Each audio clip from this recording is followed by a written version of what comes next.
Bismillahirrahmanirrahim. Alhamdulillah nahmaduhu wa nasta'inuhu wa nastahdihi wa nastaghfiruh. Wa na'udzu billahi min syururi anfusina wa min sayyiati a'malina. May yahdihillahu fala mudilla lahu wa may yudlil fala hadiyalah. Ashhadu an la ilaha illallah wahdahu la syarika lah wa ashhadu anna Muhammadan abduhu wa rasuluh al-mab'utsu rahmatan lil alamin. Allahumma salli wa sallim wa barik ala Muhammad wa ala alihi wa ashabihi ajmain. Amma ba'd. Yang dimuliakan, yang berbahagia, hadirin dan hadirat, muslimin muslimat sekalian, alhamdulillah kita bersyukur kehadrat Allah Subhanahu wa taala. Di atas limpah kurnia Allah kita dipertemukan pada pagi ini, dan saya diminta untuk menggantikan yang berbahagia Al-Fadhil Ustaz Kazim Ilyas yang tidak dapat bersama dengan tuan-tuan pada pagi ini. Dan saya sekadar untuk mengajak muslimin dan juga muslimat memerhatikan beberapa hadis yang telah ditulis oleh Imam Tirmizi dalam kitabnya Asy-Syama'il An-Nabawiyah, di mana kitab ini merupakan kitab yang disusun oleh Imam Tirmizi yang memuatkan hadis-hadis yang menceritakan tentang batang tubuh Rasulullah sallallahu alaihi wasallam. Banyak kitab-kitab hadis yang ada. Banyak kitab-kitab hadis yang disusun oleh para ulama. Keistimewaan Asy-Syama'il An-Nabawiyah ialah menceritakan tentang batang tubuh Rasulullah sallallahu alaihi wasallam. Maklumlah, kita ni hidup di akhir zaman. Jarak kita dengan Rasulullah sallallahu alaihi wasallam terlalu jauh. Kita pun tak pernah mimpi jumpa Nabi. Ke ada orang ipoh ni pernah mimpi jumpa Nabi? Alhamdulillah, satu kelebihan. Kalau pernah mimpi jumpa Nabi. Yang kita ni selalu jumpa niang rapik, selalu mimpi kena kejar rimau, selalu mimpi macam-macam lah. Mimpi jumpa Nabi tak pernah. Tapi dalam kitab ini Imam Tirmizi dia telah memuatkan beberapa hadis yang menceritakan tentang batang tubuh Rasulullah sallallahu alaihi wasallam. Jadi muslimin muslimat sekalian, sebelum kita pergi lebih jauh, saya suka untuk membacakan serba sedikit tentang biodata Imam Tirmizi. Nama dia ialah Al-Hafiz Abu Isa Muhammad bin Isa At-Tirmizi, dan merupakan salah seorang daripada 6 perawi hadis yang masyhur. Siapa dia 6 perawi hadis? 6 perawi hadis, 6 ulama yang banyak meriwayatkan hadis ialah Imam Bukhari, Imam Muslim, Imam Tirmizi, Imam Abu Daud, Imam Ibnu Majah dan juga Imam An-Nasa'i. Imam Tirmizi lahir pada tahun 209 Hijrah di suatu tempat yang namanya Tirmiz. Yang Tirmiz itu nama tempat. Nama sebenar Imam Tirmizi ialah Abu Isa Muhammad bin Isa. Itu nama dia. Tapi dia lebih glamour, lebih terkenal dengan nama kampung kelahirannya, Tirmiz. Jadi Imam Tirmizi. Dan Tirmizi itu dia boleh baca belaka. Baca baris depan, baris bawah, baris atas. Turmizi, Tirmizi, Tarmizi. Siapa orang ada nama Tirmizi tu untung. Betul belaka. Nak sebut Tarmizi, Turmizi, Tirmizi, sama je. Nama dia At-Tirmizi itu sebenarnya nama kampung, tempat kelahiran dia. Kalau orang ipoh, tuan-tuan mungkin esok dapat anak, letaklah nama Muhammad Al-Ipuhi, Muhammad Ipoh. Ataupun apa, orang Bota, Ahmad Al-Botai. Uduh benar bunyi. Tak apalah, Tapi nak ngabur dia tu lahir di tempat itu. Tuan-tuan muslimin muslimat sekalian, Imam Tirmizi banyak bermusafir dan juga berjalan untuk mempelajari ilmu hadis. Di antara guru-guru yang pernah beliau ikuti ialah Qutaibah bin Sa'id, Ishaq bin Rahawiyah, dan juga Muhammad bin Ismail al-Bukhari, Imam Bukhari. Jadi Imam Tirmizi pernah belajar dan berguru dengan Imam Bukhari. Wal Imamul Muslim, Imam Muslim, dan juga Abu Daud As-Sajsatani, dan juga Muhammad bin Ghailan, Ismail bin Musa Al-Fizari, Ahmad bin Muni', Abu Bakar bin Abi Syaibah, Yusuf bin Hamad, dan lain-lain di kalangan para ulama. Imam Tirmizi juga mengikut riwayatnya telah diuji oleh Allah Subhanahu wa taala dengan matanya buta di penghujung usianya. Sebelum mati ada ulama menyebut bahawa Imam Tirmizi telah pun buta matanya. Dan Imam Tirmizi ini dia telah wafat, mati, meninggal dunia pada malam hari Isnin 13 hari bulan Rejab tahun 279 di kampungnya, iaitulah di Tirmiz. Itulah sedikit latar belakang Imam Tirmizi. Bab yang pertama dalam kitab Asy-Syama'il ini ialah bab ma jaa fi khalqi Rasulillah sallallahu alaihi wasallam. Bab pada menyatakan tentang rupa zahir Rasulullah sallallahu alaihi wasallam. Dimulakan kitab ini dengan menceritakan tentang rupa zahir Rasulullah sallallahu alaihi wasallam. Bab ma jaa fi khalqi. Khalqi ialah rupa zahir. Kha lam qaf. Kha tu berbaris di atas. Bila khalqi ialah bentuk batang tubuh Nabi, bentuk tubuh Nabi, rupa zahir Nabi yang boleh dinampak. Kalau khulqi, kha baris depan, khulqi ialah rupa batin. Apa dia berupa batin? Rupa batin ialah akhlak, perangai yang tak nampak dilihat melalui fizikal tetapi batin. Contohnya pemurah, ataupun seorang itu bersifat lemah lembut, pengasih, baik dengan isteri, yang tu akhlak, perangai, budi pekerti. Kan kita selalu baca sejarah, kita selalu dengar riwayat sirah bahawa Nabi mesra dengan isteri Nabi. Panggil Aisyah dengan panggilan yang mesra, Humairah, yang pipinya kemerah-merahan, kulitnya kemerah-merahan. Nabi pernah lumba lari dengan Aisyah. Hari-hari biasa kadang-kadang Nabi pergi ke pasar, balik pasar lumba lari dengan Aisyah. Aisyah riwayat bahawa kadang-kadang dia menang, kadang-kadang Nabi menang. Tu akhlak Nabi. Lumba lari, Nabi menang. Minggu depan lumba lari, Nabi nak menang, tapi Nabi sengaja lari perlahan bagi peluang Aisyah menang. Aisyah ni dia masih muda, ada keanak-anakan perangai dia. Bila dia menang, seronok lah. Cah menang, abang mak kalah. Seronok dalam rumah tangga, tuan-tuan. Itu mesranya Nabi sallallahu alaihi wasallam. Nabi pernah dokong isterinya. Nabi pernah dokong Aisyah. Ada riwayat sebut, satu ketika Aisyah nak tengok keraian di Madinah, Aisyah tak nampak. Terjengkit, tak nampak. Sebab apa? Dia rendah, tak nampak.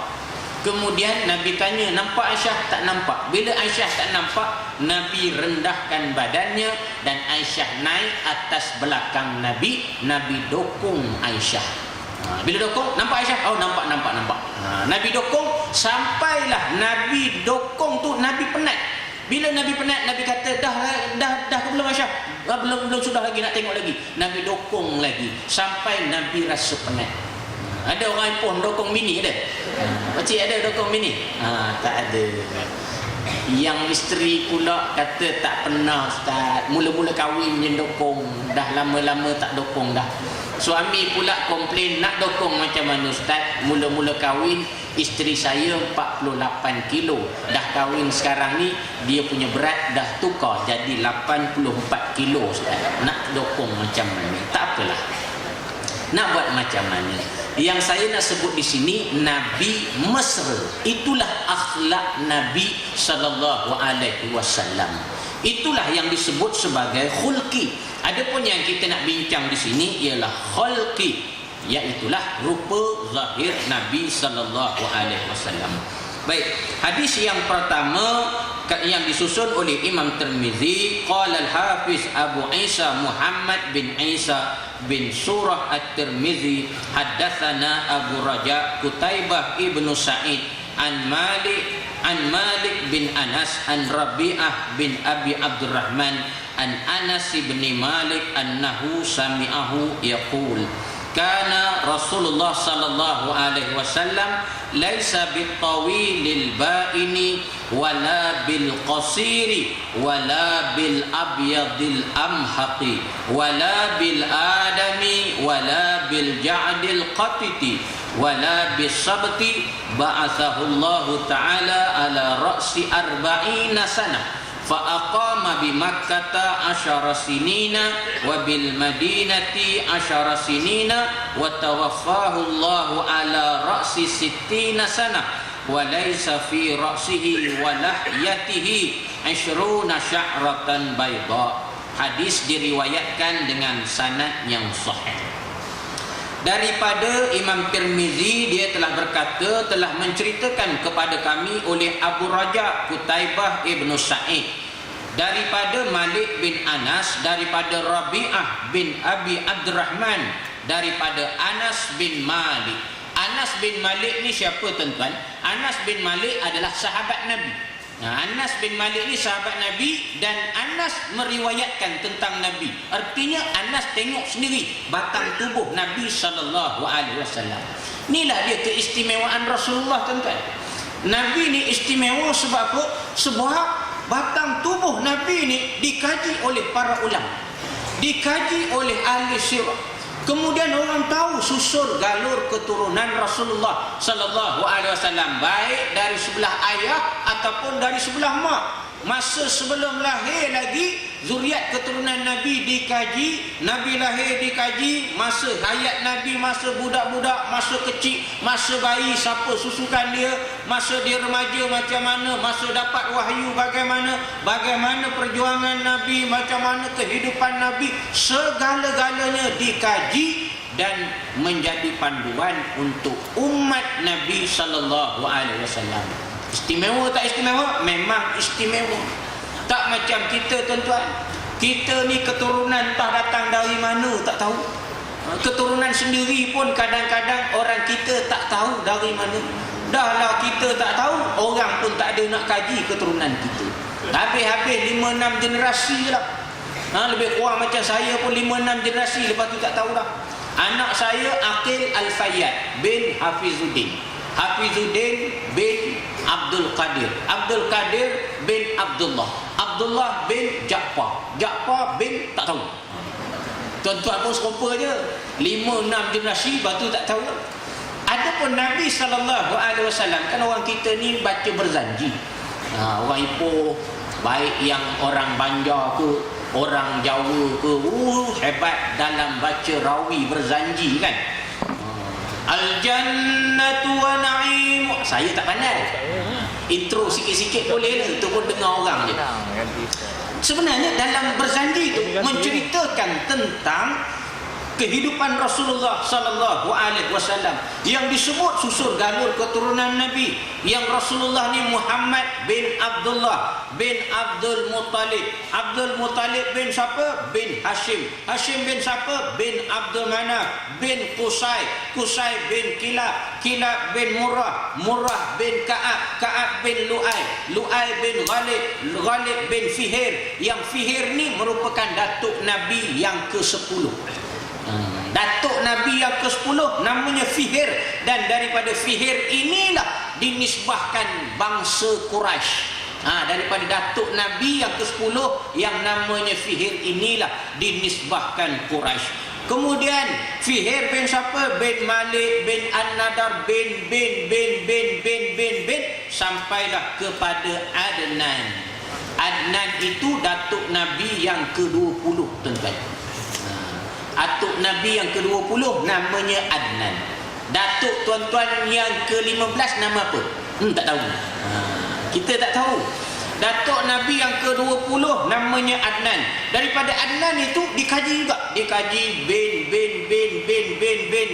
sampailah bin Ismail bin Ibrahim alaihi wassalam. Nabi Ismail adalah datuk Nabi yang ke-60 dan Ibrahim adalah datuk Nabi yang ke-61. Susu galur keturunannya sampai kepada Nabi Allah Ibrahim alaihi salam.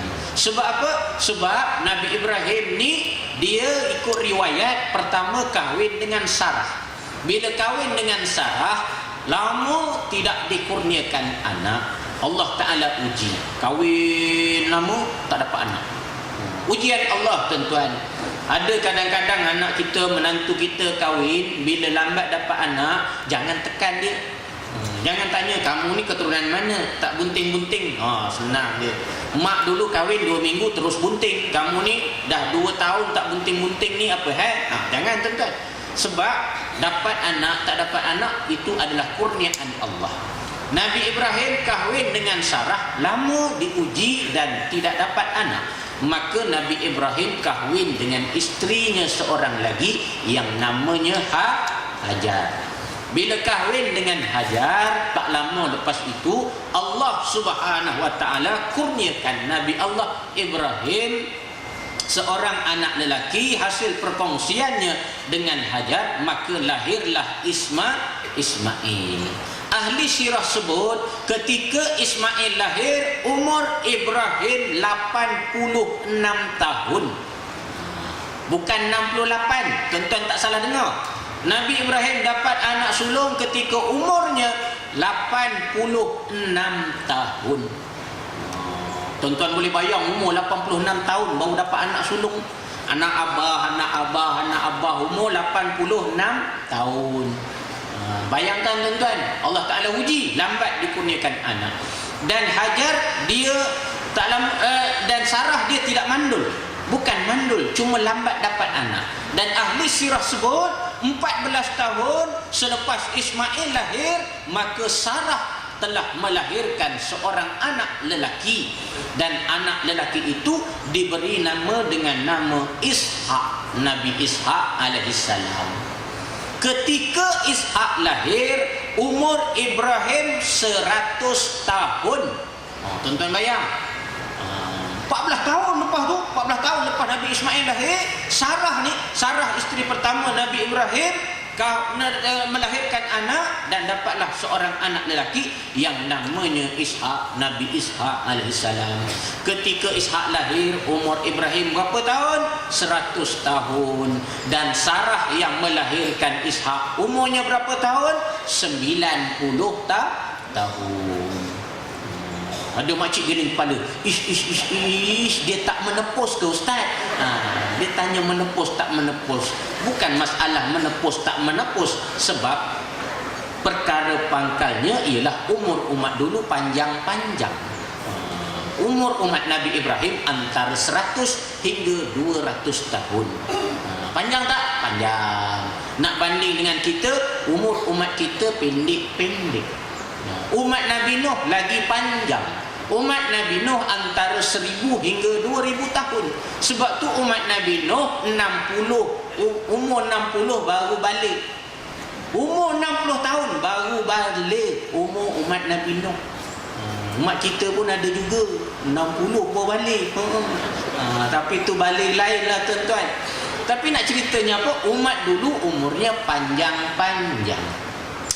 Balik pada cerita tadi, daripada sebelah Nabi Allah Ismail inilah susur galurnya sampai kepada Nabi kita Nabi Muhammad sallallahu alaihi wasallam. Dan daripada sebelah Nabi Ishak berkahwin, dapat anak, maka anak itu salah seorangnya ialah Yaqub. Nabi Yakub alaihissalam. Nabi Yakub berkahwin, maka Nabi Yakub juga dikurniakan anak. Ada 12 orang anak lelaki, salah seorangnya ialah Nabi Yusuf alaihissalam, dan 12 kabilah ataupun 12 anak lelaki daripada Nabi Yakub itu menjadi 12 kumpulan, 12 golongan dari kalangan Bani Israel.